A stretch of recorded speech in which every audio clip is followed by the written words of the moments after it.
Chères auditrices, chers auditeurs de Radio Judaïka, bonjour. Soyez les bienvenus pour ce nouveau numéro des rendez-vous du CCOJB. Avant tout, je vous souhaite au nom de toute l'équipe une excellente année 2026, plus apaisée pour notre communauté et prions pour qu'enfin nous puissions apercevoir les lumières de la paix en Israël et dans le monde. Aujourd'hui, j'ai le très grand plaisir de recevoir deux personnalités bien connues de notre communauté bruxelloise. D'une part, Luc Reisman, président de la Maison de la Culture Juive, et pour la première fois sur notre antenne, Daniel Rabinovitch, président de la communauté orthodoxe de Bruxelles, synagogue de la rue de la Clinique, qu'il redynamise avec conviction et un grand professionnalisme. Bonjour à tous les deux, soyez les bienvenus dans nos studios. Bonjour Miko, bonjour chers auditeurs. Bonjour, bonjour. Alors Luc, je commencerai par vous si vous le voulez bien. Comme je le disais, vous êtes président de la Maison de la Culture Juive, qui se définit comme un espace de conservation, de création, de renouveau et de transmission de la mémoire culturelle juive. En bref, la Maison de la Culture Juive est un excellent tremplin pour la promotion de la vie juive en Belgique, qui est d'ailleurs un des grands défis du CCOJB. Pouvez-vous, en quelques mots, nous parler de l'organisation de cette importante institution aujourd'hui ? Oui, tout à fait. Alors, la Maison de la Culture Juive, contrairement à ce que on pourrait croire, c'est une organisation qui est basée sur le travail acharné de 6 bénévoles.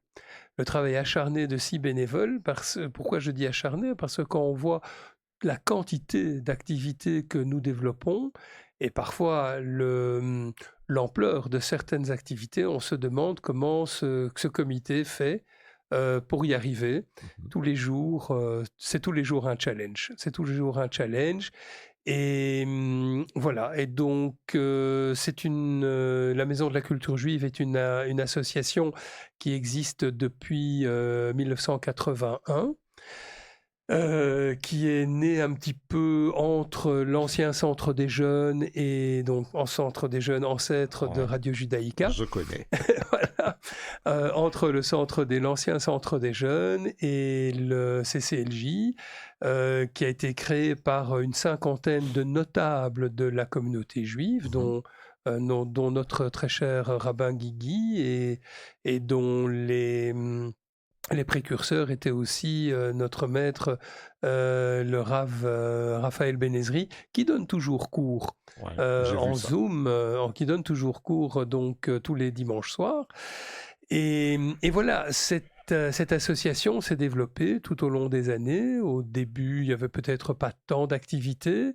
Les activités étaient plus développées vers la pédagogie, vers les écoles.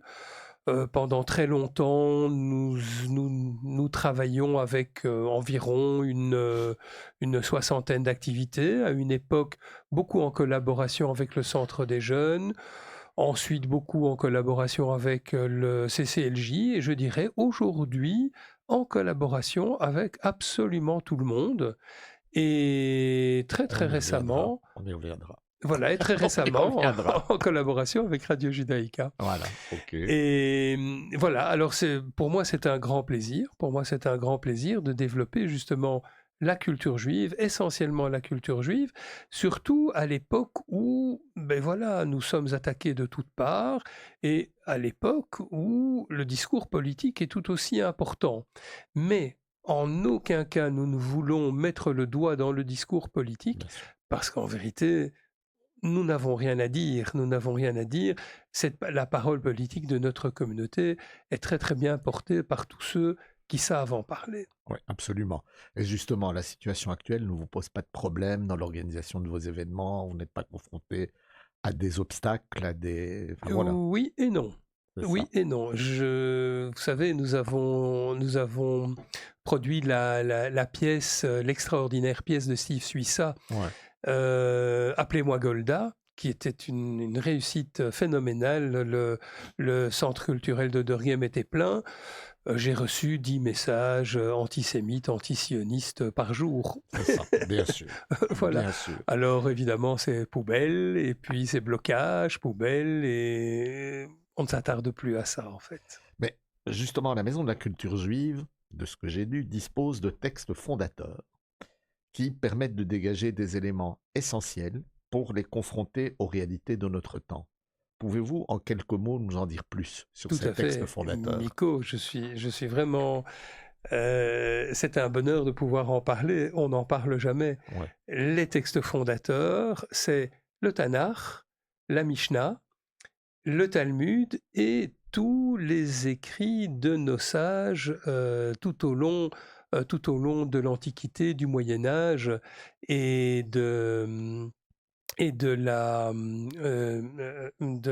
après le Moyen Âge, la La Renaissance. Renaissance. Voilà. Et encore aujourd'hui, par exemple, nous avons... alors, c'est pas pour ça que nous sommes religieux. Non, nous sommes simplement juifs, comme tous les juifs. On aime, Traditionnaliste. voilà, on aime manger kasher, on aime bien garder Shabbat, pas faire d'activité ce jour-là. Mais par exemple, nous avons eu, juste avant le Covid, nous avons fait un colloque en collaboration avec l'Institut des études juives à Bruxelles, un colloque sur Yeshayahu Leibovitch.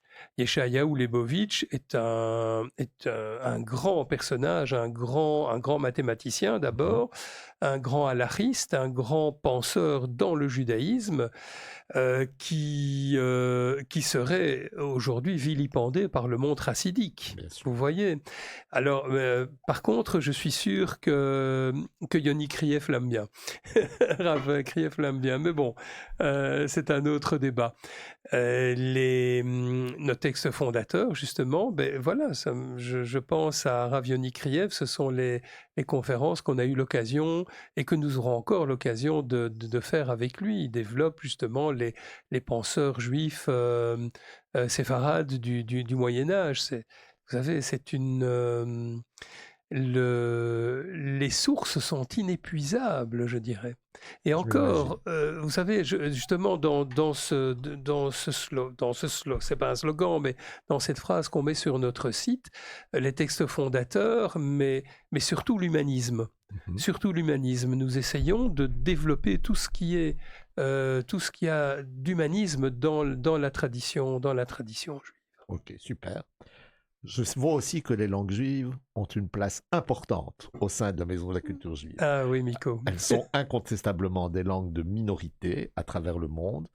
Vous faites tout pour les ressusciter, ce qui est un magnifique projet. Parlez-nous de la façon dont vous comptez vous y prendre. Mais d'abord, on va se relever les manches. Ouais, il faudra. Voilà. Alors, en deuxième lieu, justement, ma tradition, c'est plus une tradition ashkénaze, donc j'ai décidé d'aller réapprendre le yiddish moi-même. Ouais. Oui, en fait, ça commence par Ça soi-même. commence par soi-même. Voilà. Ça, Et c'est il y a sûr. 4 ans, j'ai recommencé à étudier le yiddish, mais dans le cadre de la maison. Et vraiment, j'insiste, tous ceux qui nous écoutent aujourd'hui, je vous en prie, reprenez possession des langues de vos parents et de vos C'est grands-parents. important. C'est important. Ça peut paraître un peu compliqué, mais ça l'est pas si tant. Et puis surtout, c'est savoureux. C'est savoureux de Il y a vivre au des expressions qui quotidien. sont exceptionnelles Mais dans voilà. les deux langues. Que ce soit le yiddish ou que ce soit le ladino.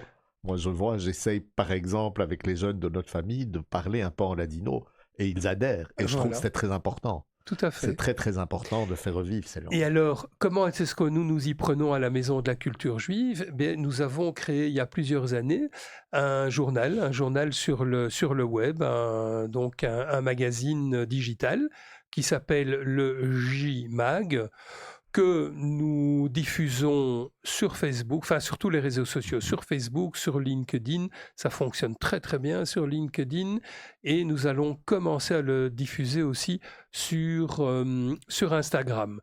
Dans le J-Mag, nous avons d'habitude 3 articles. Un article sur la culture, un article souvent sur la paracha de la semaine, Ouais. quelque chose un peu plus religieux, et un article sur les choses particulières dans la culture juive, et une fois sur deux, ce sont des expressions, des langues oubliées. Par exemple, bon, évidemment, on peut citer le ladino et le yiddish, mais sachez qu'il y a encore sur la planète, il y a encore 200 locuteurs de judéo-provençal.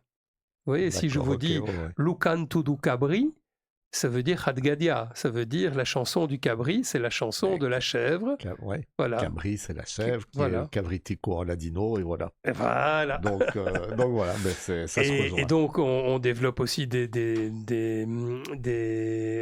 locutions en judéo-tate, Ouais. donc la langue juive du Tadjikistan.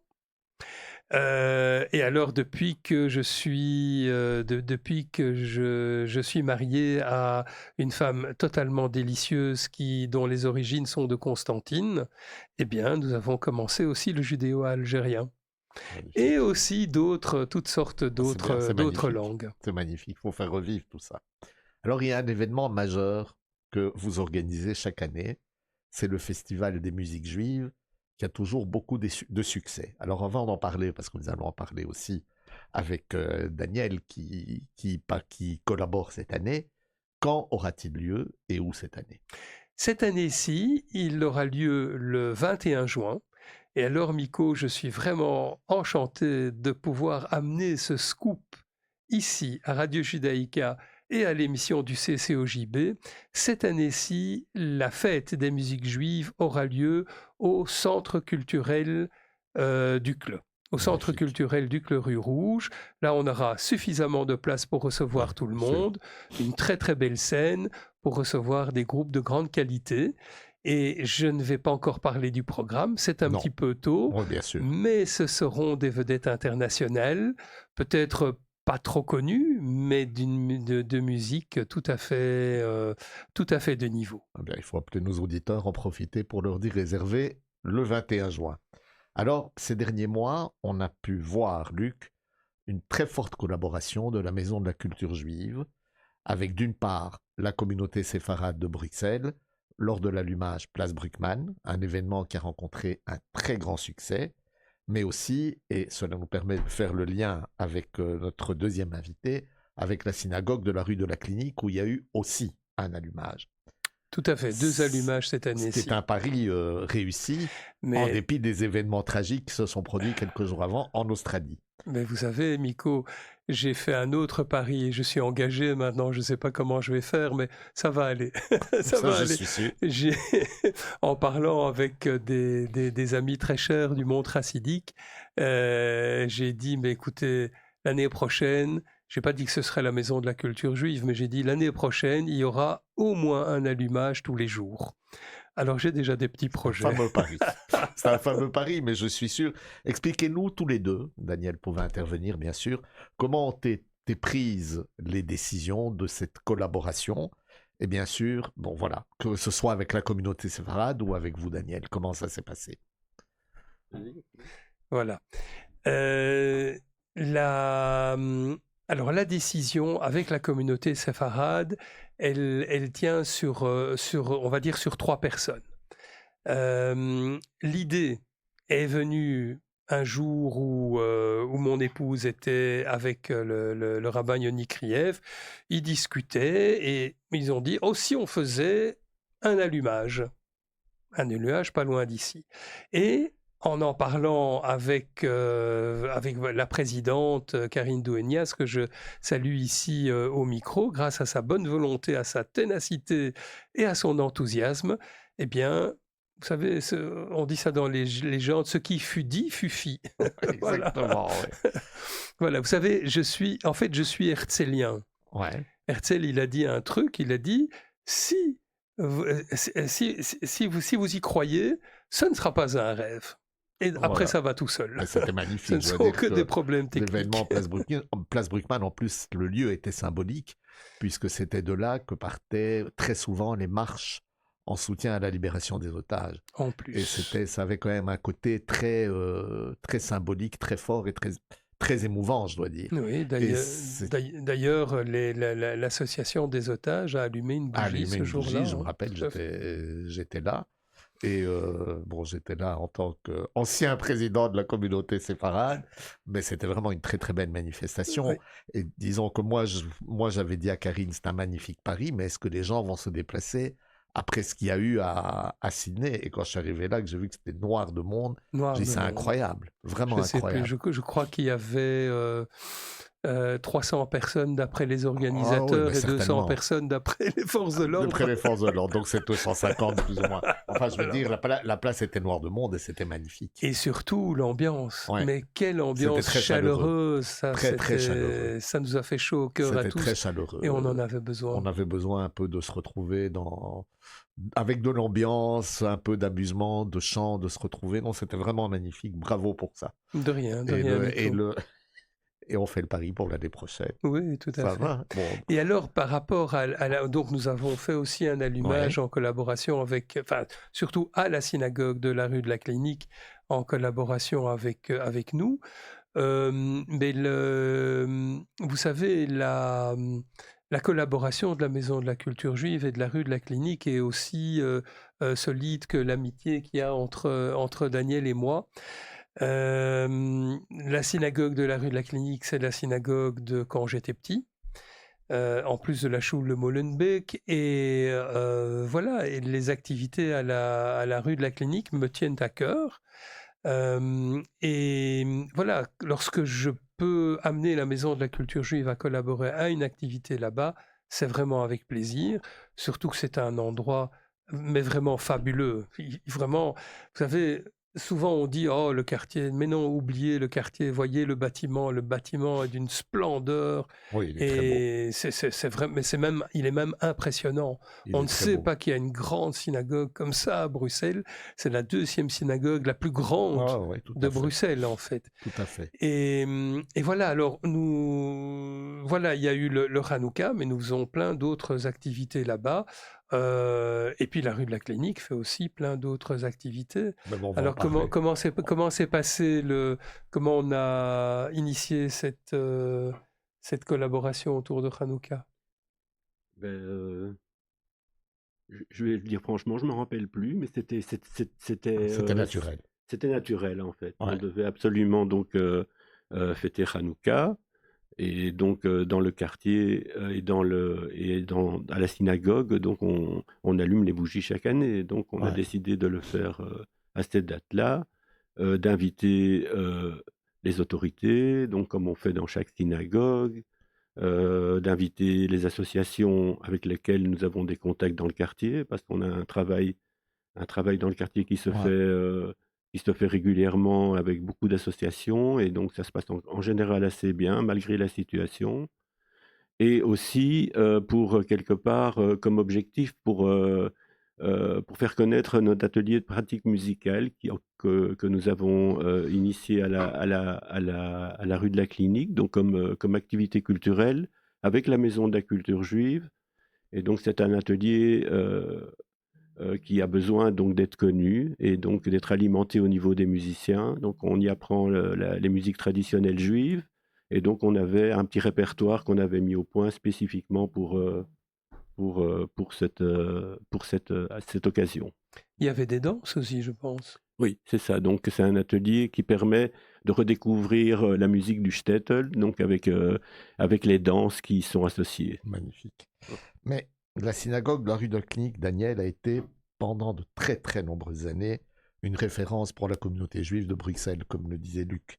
Cette communauté a d'ailleurs été reconnue déjà par un décret royal en 1912.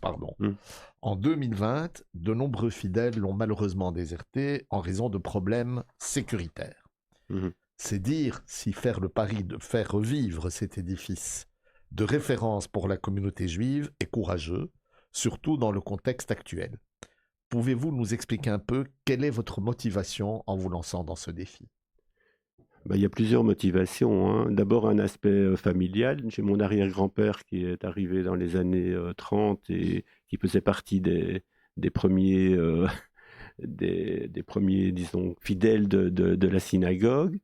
Et puis donc je suis revenu un petit peu sur les lieux il y a à peu près 25 ans en tant que bénévole. C'est un moment de ma vie où je me cherchais un petit peu, je ne savais plus vraiment quoi faire, j'avais arrêté mon métier.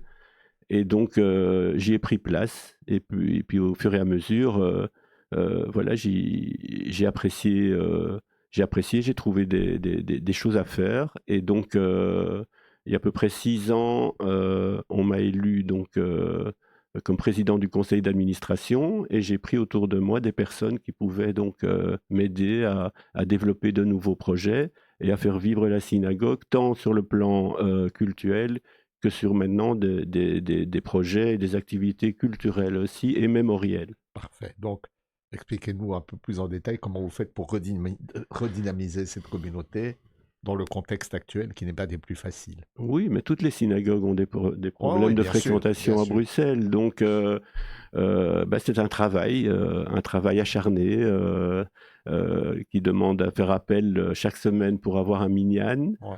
Mais on a quand même réussi à augmenter le nombre de membres depuis quelques années. Vous êtes à combien de membres, plus ou moins? Écoutez, c'est en général, c'est des familles, donc on parle d'une 60aine de familles. Donc, c'est déjà pas mal. C'est pas mal. Ce qui est déjà pas mal du tout, d'ailleurs. Oui, mais je dirais que le challenge est encore plus fort dans la mesure où c'est une synagogue où il n'y a pas de rabbin. C'est ça ce que je voulais poser comme question. Il n'y a pas de rabbin. Donc vous imaginez le travail de Daniel, le travail du Chazan là-bas, de trouver chaque fois la personne qui va lire dans la Torah, qui va... D'ailleurs, Daniel est un très très bon Shaliach Tzibour et il chante excessivement bien. Je viendrai voir une fois. Ah ben, Miko, vous êtes invité ce Shabbat, c'est moi qui offre le kiddush et c'est moi qui lis dans la Torah. Je vais essayer de passer. En fait, ce qui se passe, c'est qu'on s'est retrouvé effectivement sans rabbin à une époque. Ouais. Et on s'est posé la question, est-ce qu'une synagogue de ce type-là peut fonctionner sans rabbin? Bien sûr. Et le challenge, c'était donc de la faire vivre. Et donc il n'y a pas longtemps, donc je te souviens, j'en ai encore parlé lors d'un petit discours, c'est qu'on a l'immense chance en fait d'avoir dans notre conseil d'administration et parmi nos fidèles de base des personnes qui ont été à l'Athénée Maïmonide. C'est ça. À l'époque où on apprenait à l'Athénée Maïmonide à prier, à étudier la Torah, à étudier la Gemara. Et donc, ces gens-là peuvent prendre en charge toutes les parties du culte, en fait. Que ce soit les prières, comme la lecture de la Torah. Et quand on a besoin, évidemment, d'un avis rabbinique, on le demande au rabbin de Bruxelles. C'est ça. Et on continue notre travail comme ça. Et est-ce que vous envisagez à terme de faire venir un rabbin ou pas encore? Écoutez, c'est quelque chose qui est envisagé, oui, Ouais, mais ouais. bon, voilà, c'est un peu difficile parce que le quartier n'est pas mais bon, le problème est là.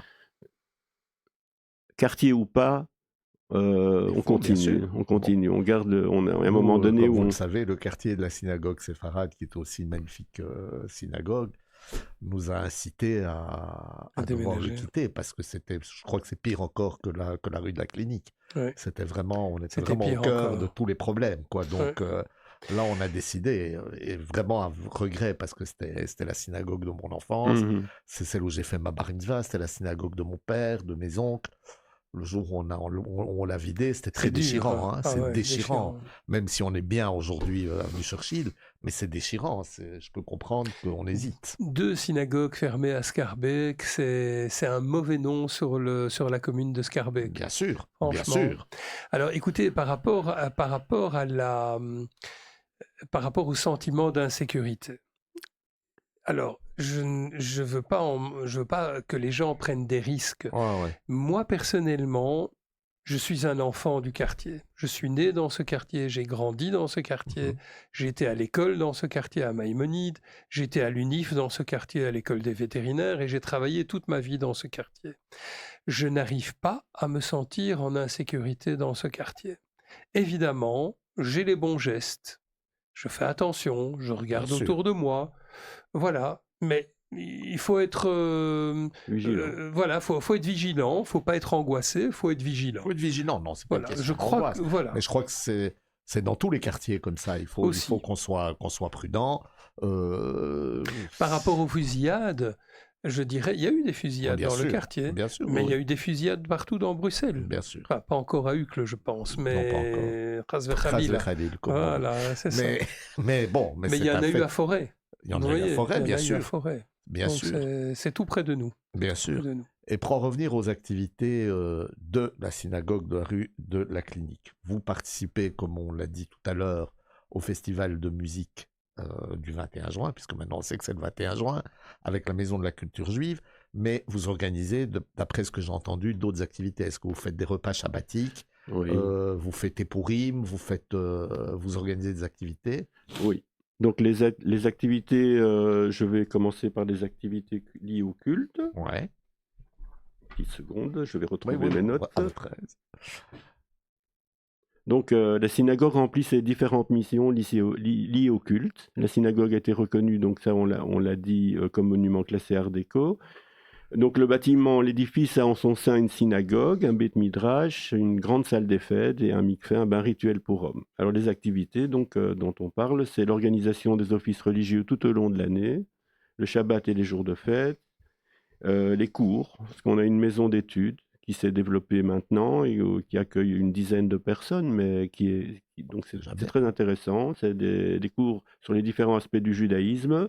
Et cette maison d'études a pris comme nom le Stiebel. Donc on a toujours notre secrétariat ouvert le matin, des archives, parce qu'on nous demande quand même des documents comme des ketubot ou des actes des actes même aussi de divorce d'ailleurs. Nous avons des organisations de kiddushim, oui, évidemment. On n'a plus beaucoup de mariages ni de bar mitzvot. Ouais. D'ailleurs, on essaye de trouver des moyens de faire revenir les jeunes. On a quand même quelques jeunes parmi nous qui peuvent éventuellement faire revenir des amis. Mais par contre, on a des kiddushim. Donc, par exemple, on organise un repas chaud. Tous les Shabbats après l'office. Donc on a décidé de faire ça parce qu'on voyait qu'il y avait des personnes esselées dans la communauté. Et donc on invite d'ailleurs tous les gens à venir prendre leur repas chaud le samedi après l'office. Lors du kiddush, c'est en général un tchoulon qui vient. Je me doutais. Voilà, très savoureux. Ouais. Et donc ça, c'est ce qu'on organise habituellement, oui. Bah, c'est très bien, bravo. Bah, écoutez, vraiment bravo pour ce travail. C'est magnifique. Mais alors, ce que Daniel ne dit pas, c'est que la synagogue a été classée. A été classée par les monuments et sites. Et donc, la synagogue devient vraiment un point d'attrait, je ne vais pas dire touristique, mais un point d'attrait en termes architectural. Et donc, effectivement, la Maison de la Culture Juive est encore une fois là-dedans. Tous les ans, nous ouvrons la synagogue pour les Journées du patrimoine et nous ouvrons la synagogue aussi pour le Banad. Donc, c'est les balades architecturales de l'Art déco. Il faut savoir que chaque fois qu'on ouvre la synagogue, il y a entre 400 et 500 personnes qui viennent visiter. Mais c'est plein. C'est bourré, c'est plein. Et au niveau de la sécurité, c'est organisé, oui, comme d'habitude. Oui. Comme d'habitude, oui. Maintenant, c'est vrai que on a besoin d'ajouter des infrastructures sécuritaires. Et pour ça, on va dire que ceux qui doivent ouvrir la bourse ne l'ouvrent pas. C'est ça. Voilà. Pour l'instant. Pour l'instant. On va le dire globalement comme ça. Voilà. Mais c'est une réalité. D'accord. Bah, écoutez, voilà, on arrive au bout de cette émission. Merci à tous les deux. Oui. Deux petites annonces pour la Maison de la Culture Juive. Et évidemment, j'y tiens beaucoup. Une nouvelle pièce de théâtre de Steve Suissa avec Rachel Kahn, que nous produisons le 24 février, encore une fois, au Centre culturel d'Oderghem. Ça va être formidable. Je vois sans arrêt des extraits. C'est vraiment formidable avec de l'intelligence artificielle, donc pas que les acteurs sur scène. Ça va vraiment être pas mal du tout. Et le 15 mars, la journée de la culture yiddish. Alors la journée de la culture yiddish, on l'a commencé à la synagogue de la rue de la Clinique. On l'a fait 2 fois en fait. Hélas, le lieu devient un petit peu trop petit, pas assez performant en termes médiatiques, parce qu'on va aussi projeter des films et tout ça. Et donc, cette année-ci, nous le faisons le 15 mars dans les locaux du CCLJ. Il y aura donc concert d'un groupe international, un magnifique film en yiddish. Tout est sous-titré en français, et aussi une pièce de théâtre entièrement sous-titrée en français. et sans compter le groupe klezmer de la rue de la Clinique qui va nous faire danser.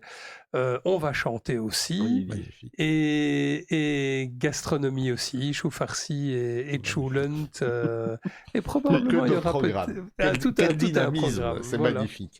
Donc, merci à tous les deux. Oui, J'ai encore le temps de lancer un appel. vite, oui. Allez-y. je Donc vous en le prie. premier appel, c'est un appel à l'aide à la préservation de notre synagogue, de ce joyau du patrimoine culturel et mémoriel juif bruxellois. Toute aide humaine comme financière est la bienvenue. Le deuxième appel est un appel à la fréquentation de la synagogue par la population juive bruxelloise lors des offices de Shabbat en matinée. Donc, et ce que j'avais annoncé, donc, qu'il y a un repas chaud qui est préparé Ok, chaque semaine. parfait. Ben, j'espère que nos auditeurs ont entendu. Donc, maintenant, je vous dis merci. Je vous remercie tous les deux pour vos éclairages. J'espère pour vos institutions de très nombreux projets à l'avenir dont vous viendrez parler sur Radio Judaïka, parce que Radio Judaïka, c'est son rôle. Merci à Clément qui est à la technique. Merci à nos fidèles auditeurs. Je profite moi aussi de l'antenne pour rappeler le voyage de la mémoire au camp d'Auschwitz-Birkenau, organisé par Radio Judaïka et le KKL sur une journée le 22 mars prochain. Les places sont limitées, donc si vous êtes intéressés, contactez-nous le plus rapidement possible. Merci encore à vous deux. À très vite, chers auditeurs et auditrices, pour un nouveau numéro des rendez-vous du CCOJB. Je vous conseille tous ce voyage à Auschwitz. Il est exceptionnel, Oui, il est exceptionnel. et indispensable d'y aller. Absolument. Merci beaucoup. Merci Un à grand tous les merci, deux. Miko. Merci, à merci, très vite. Miko. Un grand merci à tous. Au revoir. Merci.